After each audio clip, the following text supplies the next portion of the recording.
For years, from Mali to Afghanistan, I have worked for peace and risked my life for it.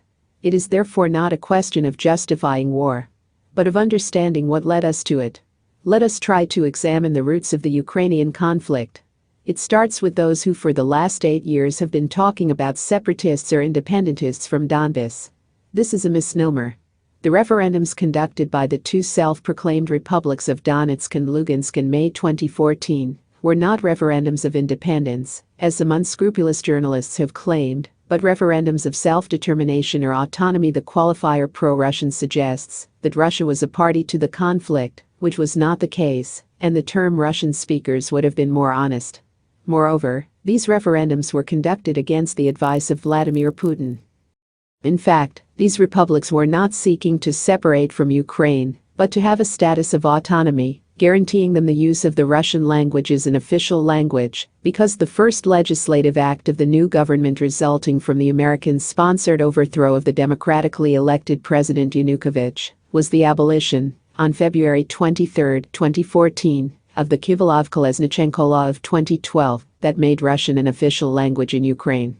A bit like if German putschists decided that French and Italian would no longer be official languages in Switzerland.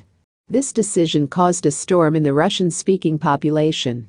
The result was fierce repression against the Russian-speaking regions, Odessa, Dnipropetrovsk, Kharkov, Lugansk, and Donetsk, which was carried out beginning in February 2014 and led to a militarization of the situation and some horrific massacres of the Russian population, in Odessa and Mariupol, the most notable. At this stage, too rigid and engrossed in a doctrinaire approach to operations, the Ukrainian General Staff subdued the enemy, but without managing to actually prevail. The war waged by the autonomists consisted in highly mobile operations conducted with light means. With a more flexible and less doctrinaire approach, the rebels were able to exploit the inertia of Ukrainian forces to repeatedly trap them. In 2014, when I was at NATO, I was responsible for the fight against the proliferation of small arms, and we were trying to detect Russian arms deliveries to the rebels to see if Moscow was involved. The information we received then came almost entirely from Polish intelligence services and did not fit with the information coming from the OSCE, Organization for Security and Cooperation in Europe, and despite rather crude allegations, there were no deliveries of weapons and military equipment from Russia. The rebels were armed thanks to the defection of Russian-speaking Ukrainian units that went over to the rebel side. As Ukrainian failures continued, tank, artillery and anti-aircraft battalions swelled the ranks of the autonomists. This is what pushed the Ukrainians to commit to the Minsk agreements. But just after signing the Minsk I agreements, the Ukrainian President Petro Poroshenko launched a massive anti-terrorist operation against the Donbas. Poorly advised by NATO officers, the Ukrainians suffered a crushing defeat in Debaltsevo, which forced them to engage in the Minsk II agreements. It is essential to recall here that Minsk I, September 2014, and Minsk II, February 2015, agreements did not provide for the separation or independence of the republics, but their autonomy within the framework of Ukraine. Those who have read the agreements, there are very few who actually have, will note that it is written that the status of the republics was to be negotiated between Kiev and the representatives of the republics for an internal solution within Ukraine. That is why, since 2014, Russia has systematically demanded the implementation of the Minsk agreements while refusing to be a party to the negotiations because it was an internal matter of Ukraine. On the other side, the West, led by France, systematically tried to replace Minsk agreements with the Normandy format, which put Russians and Ukrainians face to face. However, let us remember that there were never any Russian troops in the Donbas before 23 to 24 February 2022. Moreover, OSCE observers have never observed the slightest trace of Russian units operating in the Donbas before then. For example, the U.S. intelligence map published by The Washington Post on December 3, 2021 does not show Russian troops in the Donbas. In October 2015, Vasyl Ritsak, director of the Ukrainian Security Service, SBU, confessed that only 56 Russian fighters had been observed in the Donbas. This was exactly comparable to the Swiss who went to fight in Bosnia on weekends in the 1990s, or the French who go to fight in Ukraine today. The Ukrainian army was then in a deplorable state. In October 2018, after 4 years of war, the chief Ukrainian military prosecutor, Anatoly Mashos, stated that Ukraine had lost 2,700 men in the Donbas, 891 from illnesses, 318 from road accidents, 177 from other accidents, 175 from poisonings, alcohol, drugs, 172 from careless handling of weapons, 101 from breaches of security regulations, 228 from murders and 615 from suicides. In fact, the Ukrainian army was undermined by the corruption of its cadres and no longer enjoyed the support of the population. According to a British Home Office report, in the March-April 2014 recall of reservists, 70% did not show up for the first session, 80% for the second, 90% for the third, and 95% for the fourth. In October-November 2017, 70% of conscripts did not show up for the fall 2017 recall campaign. This is not counting suicides and desertions, often over to the autonomists, which reached up to 30% of the workforce in the Ado area. Young Ukrainians refused to go and fight in the Donbas and preferred emigration, which also explains, at least partially, the demographic deficit of the country. The characterization of the Ukrainian paramilitaries as Nazis or neo-Nazis is considered Russian propaganda. But that's not the view of the Times of Israel or the West Point Academy Center for Counterterrorism. In 2014, Newsweek magazine seemed to associate them more with the Islamic State. Take your pick. So, the West supported and continued to arm militias that have been guilty of numerous crimes against civilian populations since 2014, rape, torture and massacres. The integration of these paramilitary forces into the Ukrainian National Guard was not at all accompanied by a denazification, as some claim. The army, subordinated to the Ministry of Defense. It is organized into 3 army corps encompassed of maneuver formations, tanks, heavy artillery, missiles, etc. The National Guard, which depends on the Ministry of the Interior and is organized into 5 territorial commands. The National Guard is therefore a territorial defense force that is not part of the Ukrainian army. It includes paramilitary militias, called volunteer battalions, also known by the evocative name of reprisal battalions, encompassed of infantry. Primarily trained for urban combat, they now defend cities such as Kharkov, Mariupol, Odessa, Kiev, etc. As a former head of analysis of Warsaw Pact forces in the Swiss Strategic Intelligence Service, I observe with sadness, but not astonishment, that our services are no longer able to understand the military situation in Ukraine. The self-proclaimed experts who parade on our TV screens tirelessly relay the same information modulated by the claim that Russia, and Vladimir Putin, is irrational. Let's take a step back. Since November 2021, the Americans have been constantly threatening a Russian invasion of Ukraine. However, the Ukrainians at first did not seem to agree. Why not? We have to go back to March 24, 2021. On that day, Volodymyr Zelensky issued a decree for the recapture of the Crimea and began to deploy his forces to the south of the country. At the same time, several NATO exercises were conducted between the Black Sea and the Baltic Sea, accompanied by a significant increase in reconnaissance flights along the Russian border. Russia then conducted several exercises to test the operational readiness of its troops and to show that it was following the evolution of the situation.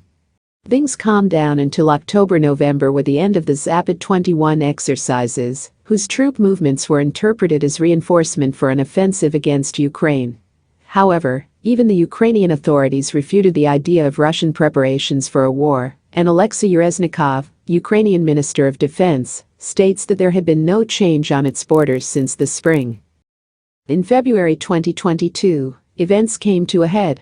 On February 7, during his visit to Moscow, Emmanuel Macron reaffirmed to Vladimir Putin his commitment to the Minsk agreements, a commitment he would repeat after his meeting with Volodymyr Zelensky the next day. But on February 11, in Berlin, after 9 hours of work, the meeting of political advisors to the leaders of the Normandy format ended without any concrete result. The Ukrainians still refused to apply the Minsk agreements, apparently under pressure from the United States. Vladimir Putin noted that Macron had made empty promises and that the West was not ready to enforce the agreements, the same opposition to a settlement it had exhibited for 8 years. Ukrainian preparations in the contact zone continued. The Russian parliament became alarmed, and on February 15 it asked Vladimir Putin to recognize the independence of the republics, which he initially refused to do. On 17 February, President Joe Biden announced that Russia would attack Ukraine in the next few days. How did he know this? It is a mystery. But since the 16th, the artillery shelling of the population of Donbas had increased dramatically, as the daily reports of the OSCE observers show. Naturally, neither the media, nor the European Union, nor NATO, nor any Western government reacted or intervened. It would be said later that this was Russian disinformation. In fact, it seems that the European Union and some countries have deliberately kept silent about the massacre of the Donbas population, knowing that this would provoke a Russian intervention. At the same time, there were reports of sabotage in the Donbas. On 18 January, Donbas fighters intercepted saboteurs who spoke Polish and were equipped with Western equipment and who were seeking to create chemical incidents in Gorlivka. They could have been CIA mercenaries, led or advised by Americans and composed of Ukrainian or European fighters to carry out sabotage actions in the Donbas republics. In fact, as early as February 16, Joe Biden knew that the Ukrainians had begun intense shelling the civilian population of Donbas, forcing Vladimir Putin to make a difficult choice to help Donbas militarily and create an international problem, or to stand by and watch the Russian-speaking people of Donbas being crushed.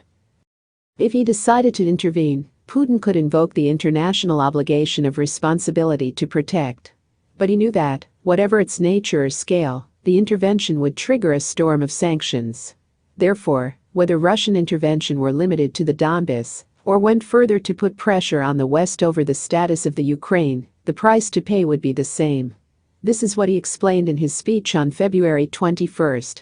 On that day, he agreed to the request of the Duma and recognized the independence of the two Donbas republics, and, at the same time, he signed friendship and assistance treaties with them. The Ukrainian artillery bombardment of the Donbas population continued, and, on 23 February, the two republics asked for military assistance from Russia. On 24 February, Vladimir Putin invoked Article 51 of the United Nations Charter, which provides for mutual military assistance in the framework of a defensive alliance.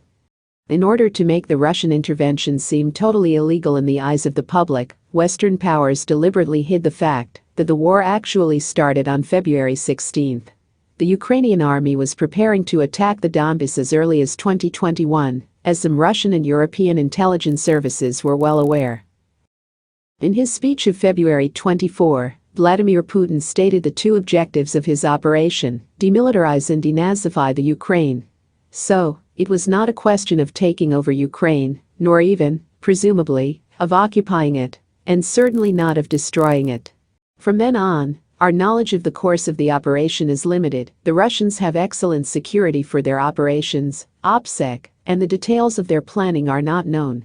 But fairly quickly, the course of the operation allows us to understand how the strategic objectives were translated on the operational level. Demilitarization, ground destruction of Ukrainian aviation, air defense systems and reconnaissance assets, neutralization of command and intelligence structures, C3I, as well as the main logistical routes in the depth of the territory, encirclement of the bulk of the Ukrainian army massed in the southeast of the country. 2. Denazification, destruction or neutralization of volunteer battalions operating in the cities of Odessa, Kharkov, and Mariupol, as well as in various facilities in the territory. 3. Demilitarization. The Russian offensive was carried out in a very classic manner. Initially, as the Israelis had done in 1967 with the destruction on the ground of the Air Force in the very first hours. Then, we witnessed a simultaneous progression along several axes according to the principle of flowing water: advance everywhere where resistance was weak, and leave the cities, very demanding in terms of troops, for later. In the north, the Chernobyl power plant was occupied immediately to prevent acts of sabotage. The images of Ukrainian and Russian soldiers guarding the plant together are of course not shown. The idea that Russia is trying to take over Kiev, the capital, to eliminate Zelensky, comes typically from the West. But Vladimir Putin never intended to shoot or topple Zelensky. Instead, Russia seeks to keep him in power by pushing him to negotiate, by surrounding Kiev. The Russians want to obtain the neutrality of Ukraine. Many Western commentators were surprised that the Russians continued to seek a negotiated solution while conducting military operations. The explanation lies in the Russian strategic outlook since the Soviet era. For the West, war begins when politics ends. However, the Russian approach follows a Clausewitzian inspiration. War is the continuity of politics and one can move fluidly from one to the other, even during combat. This allows one to create pressure on the adversary and push him to negotiate. From an operational point of view, the Russian offensive was an example of previous military action and planning. In 6 days, the Russians seized a territory as large as the United Kingdom, with a speed of advance greater than what the Wehrmacht had achieved in 1940. The bulk of the Ukrainian army was deployed in the south of the country in preparation for a major operation against the Donbas. This is why Russian forces were able to encircle it from the beginning of March in the cauldron between Slavyansk, Kramatorsk, and Severodonetsk, with a thrust from the east through Kharkov and another from the south from Crimea. Troops from the Donetsk EPR and Lugansk LPR republics are complementing the Russian forces with a push from the east. At this stage, Russian forces are slowly tightening the noose, but are no longer under any time pressure or schedule. Their demilitarization goal is all but achieved, and the remaining Ukrainian forces no longer have an operational and strategic command structure. The slowdown that our experts attribute to poor logistics is only the consequence of having achieved their objectives. Russia does not want to engage in an occupation of the entire Ukrainian territory. In fact, it appears that Russia is trying to limit its advance to the linguistic border of the country. Our media speak of indiscriminate bombardments against the civilian population, especially in Kharkov, and horrific images are widely broadcast. However, Gonzalo Lira, a Latin American correspondent who lives there, presents us with a calm city on March 10 and March 11. It is true that it is a large city and we do not see everything, but this seems to indicate that we are not in the total war, that we are served continuously on our TV screens. As for the Donbas republics, they have liberated their own territories and are fighting in the city of Mariupol. Denazification. In cities like Kharkov, Mariupol, and Odessa, the Ukrainian defense is provided by the paramilitary militias. They know that the objective of denazification is aimed primarily at them. For an attacker in an urbanized area, civilians are a problem. This is why Russia is seeking to create humanitarian corridors to empty cities of civilians and leave only the militias to fight them more easily. Conversely, these militias seek to keep civilians in the cities from evacuating in order to dissuade the Russian army from fighting there. This is why they are reluctant to implement these corridors and do everything to ensure that Russian efforts are unsuccessful. They use the civilian population as human shields. Videos showing civilians trying to leave Mariupol and beaten up by fighters of the Azov regiment are of course carefully censored by the Western media. On Facebook, the Azov group was considered in the same category as the Islamic State ISIS and subject to the platform's policy on dangerous individuals and organizations. It was therefore forbidden to glorify its activities, and posts that were favorable to it were systematically banned. But on February 24, Facebook changed its policy and allowed posts favorable to the militia. In the same spirit, in March, the platform authorized, in the former eastern countries, calls for the murder of Russian soldiers and leaders. So much for the values that inspire our leaders. Our media propagate a romantic image of popular resistance by the Ukrainian people. It is this image that led the European Union to finance the distribution of arms to the civilian population. In my capacity as head of peacekeeping at the UN, I worked on the issue of civilian protection. We found that violence against civilians occurred in very specific contexts. In particular, when weapons are abundant and there are no command structures. Moreover, by delivering arms to a country at war, one exposes oneself to being considered a belligerent. The Russian strikes of March 13, 2022, against the Mykolaiv air base follow Russian warnings that arms shipments would be treated as hostile targets. The EU is repeating the disastrous experience of the Third Reich in the final hours of the Battle of Berlin. War must be left to the military, and when one side is lost, it must be admitted.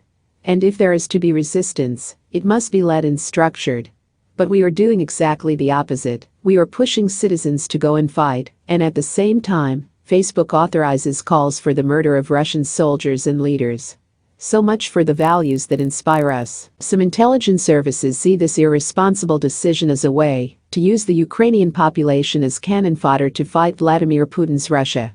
It would have been better to engage in negotiations and thus obtain guarantees for the civilian population than to add fuel to the fire. It is easy to be combative with the blood of others. The maternity hospital at Mariupol. It is important to understand beforehand that it is not the Ukrainian army that is defending Mariupol, but the Azov militia.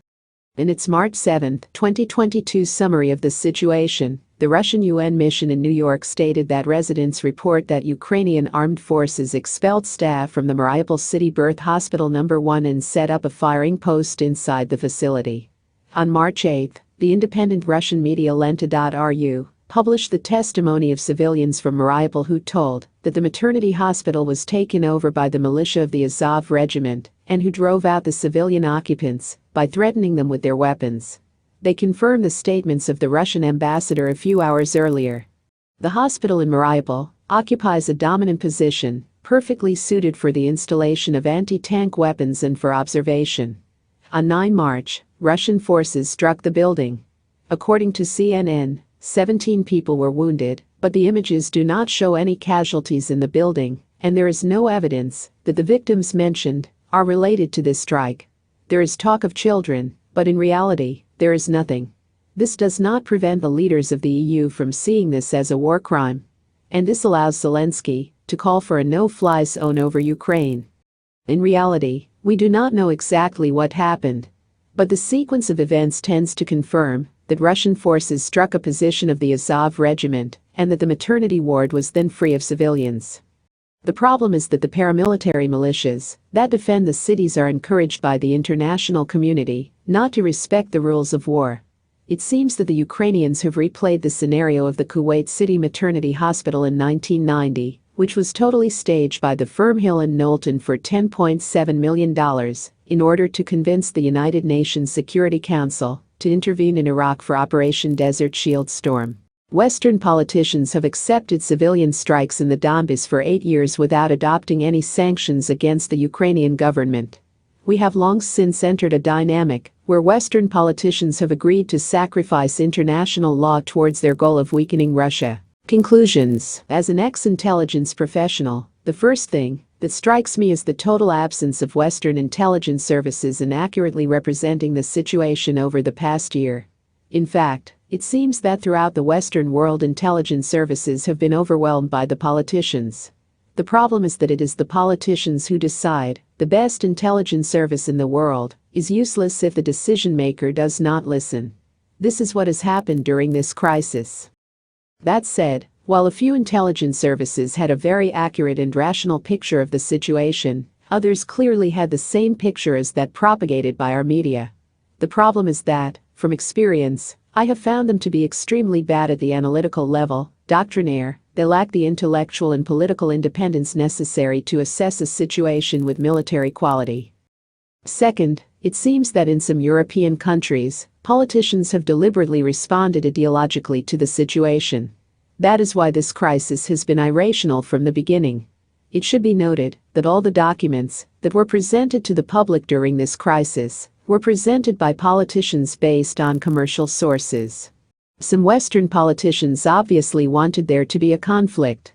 In the United States, the attack scenarios presented by Anthony Blinken to the UN Security Council were only the product of the imagination of a tiger team working for him. He did exactly as Donald Rumsfeld did in 2002, who bypassed the CIA and other intelligence services that were much less assertive about Iraqi chemical weapons. The dramatic developments we are witnessing today have causes that we knew about but refused to see.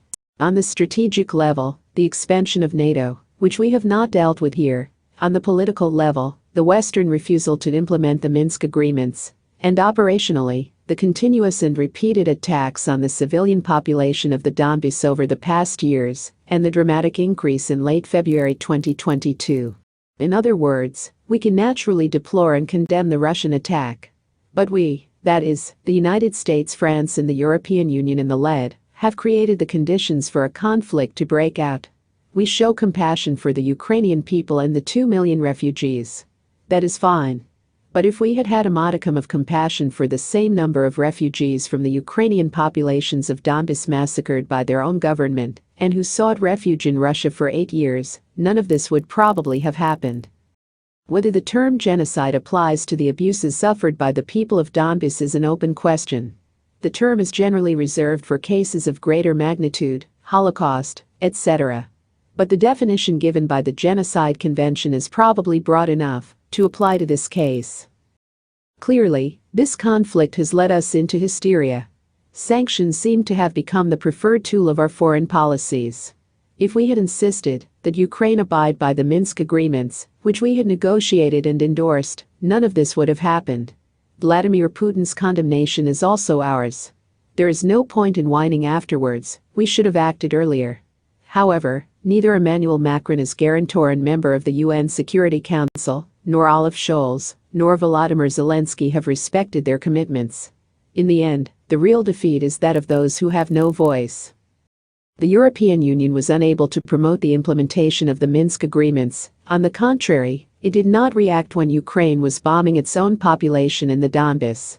Had it done so, Vladimir Putin would not have needed to react. Absent from the diplomatic phase, the EU distinguished itself by fueling the conflict. On February 27, the Ukrainian government agreed to enter into negotiations with Russia. But a few hours later, the European Union voted a budget of €450 million to supply arms to the Ukraine, adding fuel to the fire. From then on, the Ukrainians felt that they did not need to reach an agreement. The resistance of the Azov militia in Mariupol even led to a boost of €500 million for weapons. In Ukraine, with the blessing of the Western countries, those who are in favor of a negotiation have been eliminated.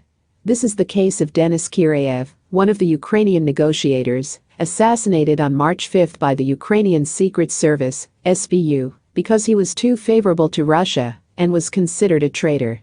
The same fate befell Dmitry Demunenko, former deputy head of the SBU's main directorate for Kiev and its region, who was assassinated on March 10 because he was too favorable to an agreement with Russia. He was shot by the Maratvets Peacemaker militia. This militia is associated with the Maratvets website, which lists the enemies of Ukraine with their personal data, addresses and telephone numbers, so that they can be harassed or even eliminated, a practice that is punishable in many countries, but not in the Ukraine. The UN and some European countries have demanded the closure of this site, but that demand was refused by the Ukrainian parliament. In the end, the price will be high, but Vladimir Putin will likely achieve the goals he set for himself. We have pushed him into the arms of China. His ties with Beijing have solidified. China is emerging as a mediator in the conflict. The Americans have to ask Venezuela and Iran for oil to get out of the energy impasse they have put themselves in, and the United States has to piteously backtrack on the sanctions imposed on its enemies. Western ministers who seek to collapse the Russian economy and make the Russian people suffer, or even call for the assassination of Putin, show, even if they have partially reversed the form of their words, but not the substance, that our leaders are no better than those we hate. Sanctioning Russian athletes in the Paralympic Games or Russian artists has nothing to do with fighting Putin. What makes the conflict in Ukraine more blameworthy than our wars in Iraq, Afghanistan, or Libya? What sanctions have we adopted against those who deliberately lied to the international community in order to wage unjust, unjustified and murderous wars? Have we adopted a single sanction against the countries, companies or politicians who are supplying weapons to the conflict in Yemen, considered to be the worst humanitarian disaster in the world? To ask the question is to answer it, and the answer is not pretty. About the author. Jacques Baud is a former colonel of the General Staff, ex-member of the Swiss Strategic Intelligence, specialist on Eastern countries. He was trained in the American and British intelligence services. He has served as policy chief for United Nations peace operations.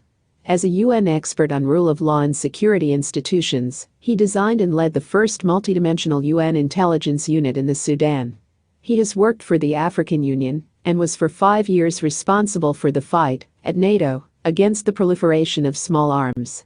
He was involved in discussions with the highest Russian military and intelligence officials just after the fall of the USSR. Within NATO, he followed the 2014 Ukrainian crisis and later participated in programs to assist the Ukraine. He is the author of several books on intelligence, war, and terrorism, in particular Le Détournement published by Sigist, Governing by Fake News, The Navalny Affair. His latest book is Putin, Master of the Game, published by